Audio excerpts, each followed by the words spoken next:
Welcome to Coffee with Viking. I am Mike. Cheers.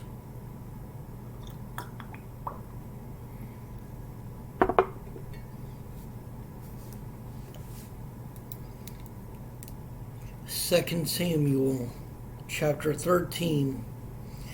And it came to pass after this that Absalom, the son of David, had a fair sister, whose name was Tamar, and Amnon, the son of David, loved her. And Amnon was so vexed that he fell sick for his sister Tamar, for she was a virgin, and Amnon thought it hard for him to do anything to her.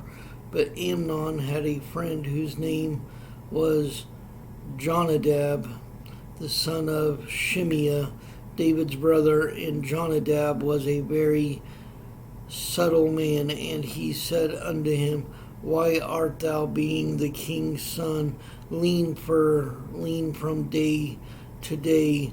Wilt thou not tell me? And Amnon said unto him, I love Tamar, my brother Absalom's sister. And Jonadab said unto him,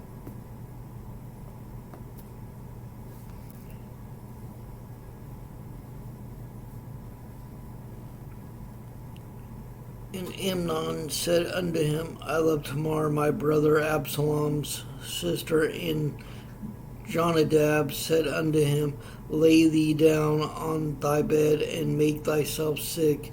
And when thy father cometh to see thee, say unto him, I pray thee, let my sister Tamar come and give me meat, and dress the meat in my sight, that I may see it and eat it at her hand. And Amnon lay down and made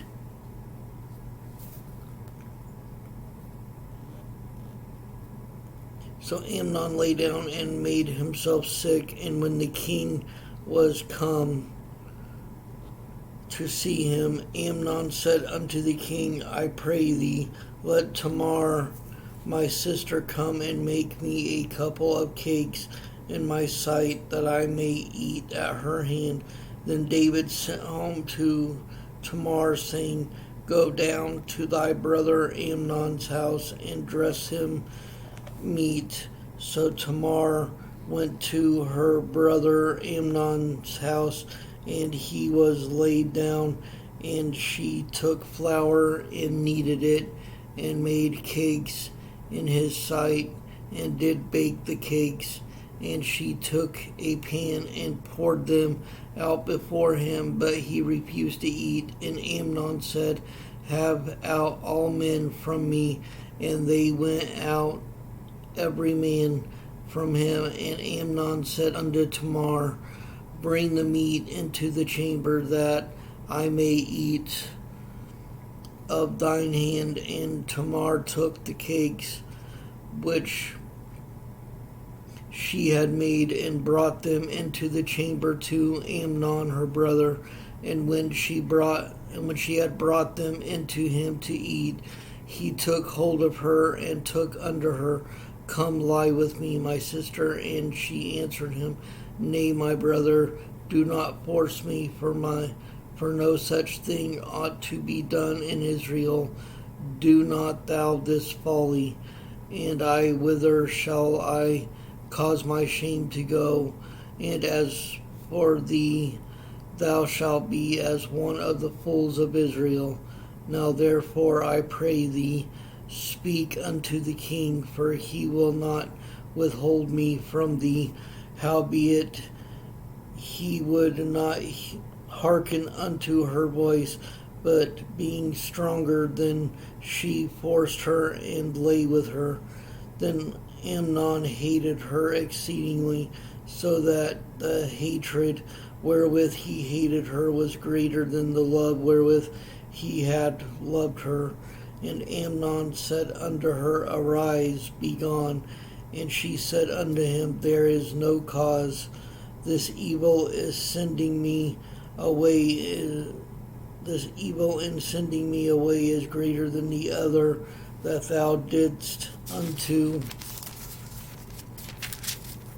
me, but he would not hearken unto her. Then he called his servant that ministered unto him, and said, Put now this woman out from me, and bolt the door after her.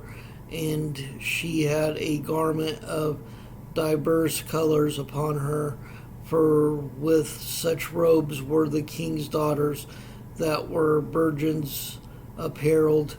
Then his servant brought her out and bolted the door after her. And Tamar put ashes on her head, and rent her garment of diverse colors, and was on her, and laid her hand on her head, and went on crying. And Absalom her brother said unto her, Hath Amnon thy brother been with thee? But hold now thy peace, my sister, he is thy brother, regard not this thing. So Tamar remained desolate in her brother Absalom's house. But when King David heard of all these things, he was very wroth.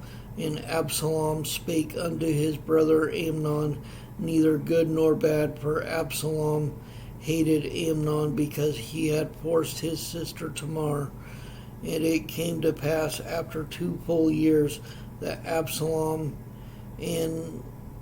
had sheep shearers in Baal-hazar, which is beside Ephraim. And Absalom invited all the king's sons.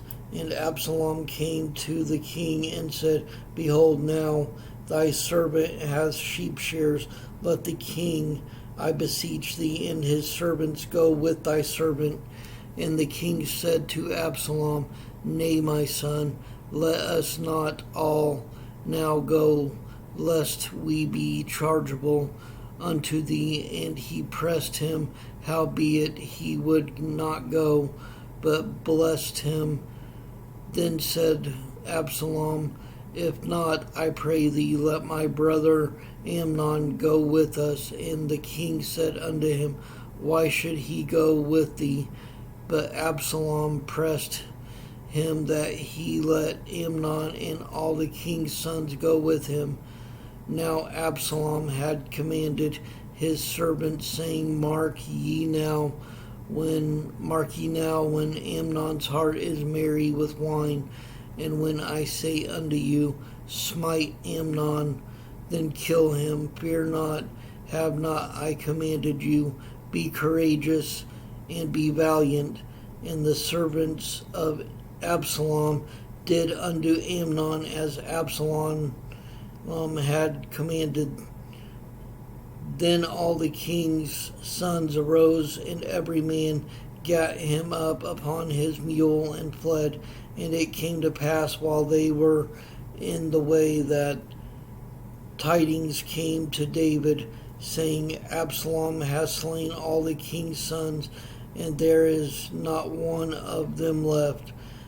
Then the king arose and tare his garments, and lay on the earth. And all his servants stood by with their clothes rent. And Jonadab the son of Shimeah, David's brother, answered and said, Let not my lord suppose that they have slain all the young men, the king's sons, for Amnon only is dead. For by the appointment of Absalom, this hath been determined from the day that he forced his sister Tamar. Now therefore let not my lord the king take the thing to his heart, to think that all the king's sons are dead, for Amnon only is dead. But Absalom fled, and the young man that kept the watch lifted up his eyes, and looked, and behold, there came much people by the way of the hillside behind him. And Jonadab said unto the king, Behold, the king's sons come as thy servant said. So it is. And it came to pass, as soon as he had made an end of speaking, that behold, the king's sons came and lifted up their voice and wept, and the king also and all the servants wept very sore. But Absalom fled and went to Talmai, the son of Ammihud, king of Geshur, and David mourned for his son every day. So Absalom fled and went to Geshur and went there 3 years. And the soul of King David longed to go forth unto Absalom, for he was comforted concerning Amnon, seeing he was dead.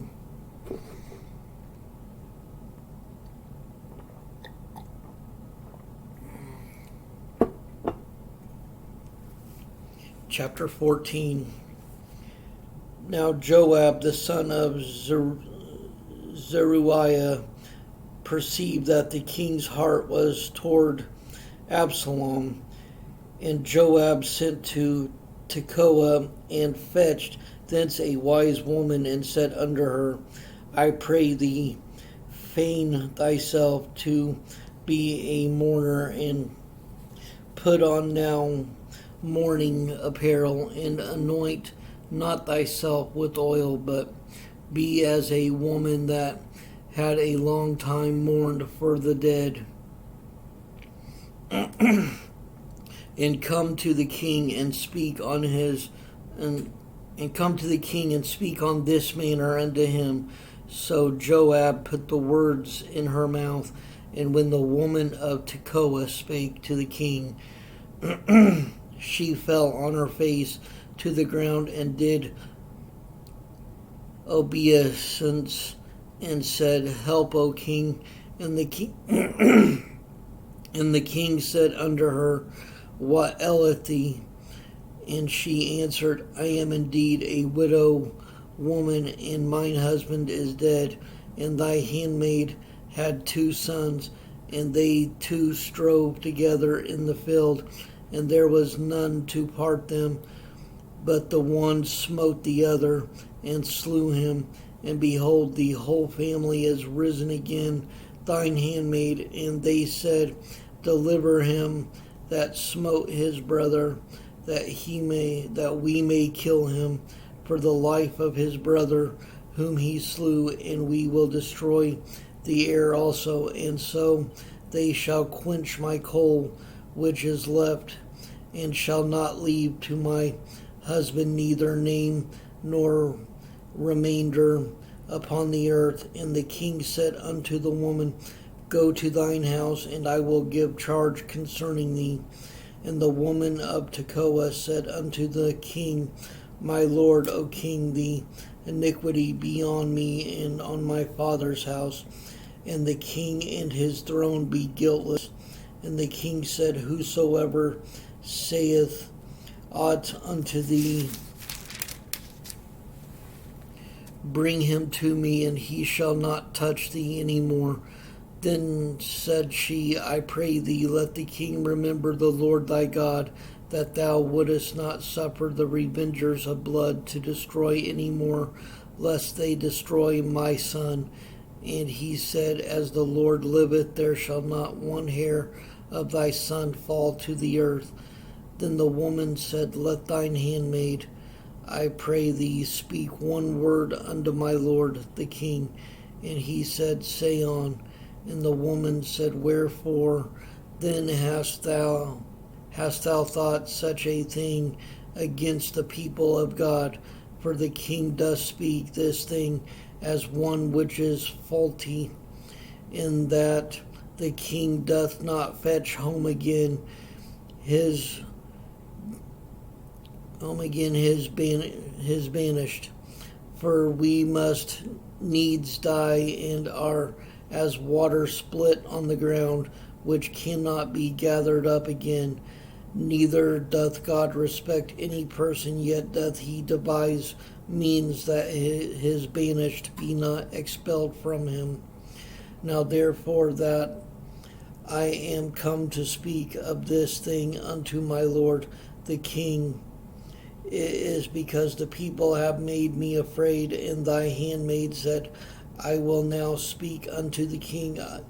It may be that the king will perform the request of his handmaid, for the king will hear to deliver his handmaid out of the hand of the man that would destroy me and my son together out of the inheritance of God. Then thine handmaid said, the word of my lord the king shall now be comfortable, for as an angel of God, so is my lord the king to discern good and bad. Therefore the Lord thy God will be with thee. Then the king answered and said unto the woman, hide not from me, I pray thee, the thing that I shall ask thee. And the woman said, let my lord the king now speak. And the king said, is not the hand of Joab with thee in all this? And the woman answered and said, as thy soul liveth, my lord the king, none can turn to the right hand or to the left from aught that my lord the king has spoken.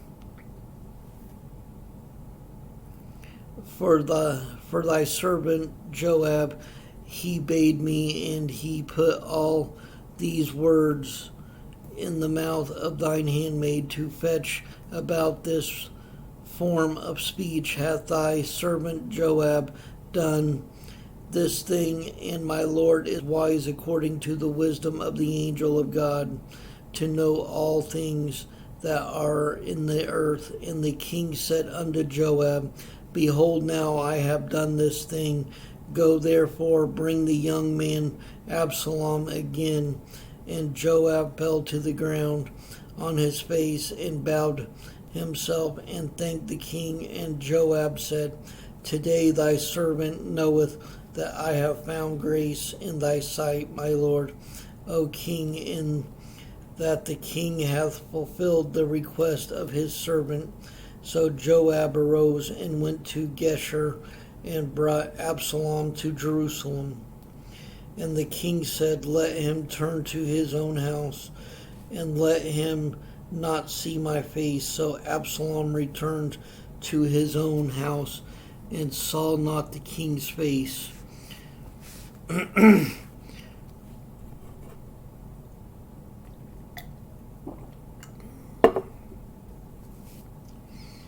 But in all Israel there was none to be so much praised as Absalom for his beauty, from the sole of his foot even to the crown on his head.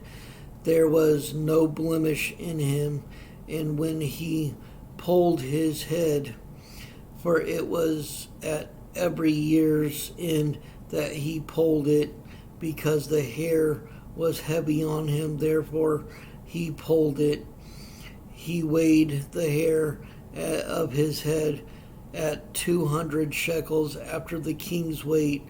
And unto Absalom there were born 3 sons and 1 daughter, whose name was Tamar. She was a woman of a fair countenance. So Absalom dwelt 2 full years in Jerusalem, and saw not the king's face. Therefore Absalom sent for Joab, and for Joab to have sent him to the king, but he would not come to him. And when he sent again the second time, he would not come. Therefore he said unto his servants, see, Joab's field is near mine, and he hath barley there. Go and set it on fire. And Absalom's servants set the field on fire. Then Joab arose and came to Absalom unto his house, and said unto him, wherefore have thy servants set my field on fire? And Absalom answered Joab, behold, I sent unto thee, saying, come hither, that I may send thee to the king, to say, wherefore am I come from Geshur? It had been good for me to have been there, still now. Therefore let me see the king's face. If there be any iniquity in me, let him kill me. So Joab came to the king and told him, and when he had called for Absalom, he came to the king and bowed himself on his face to the ground before the king, and the king kissed Absalom.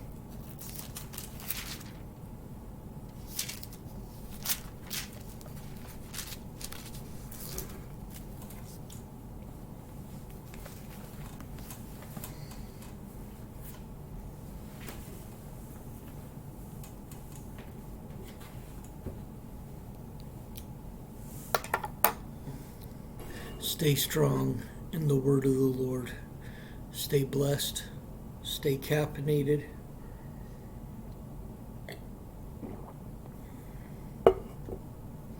Much love.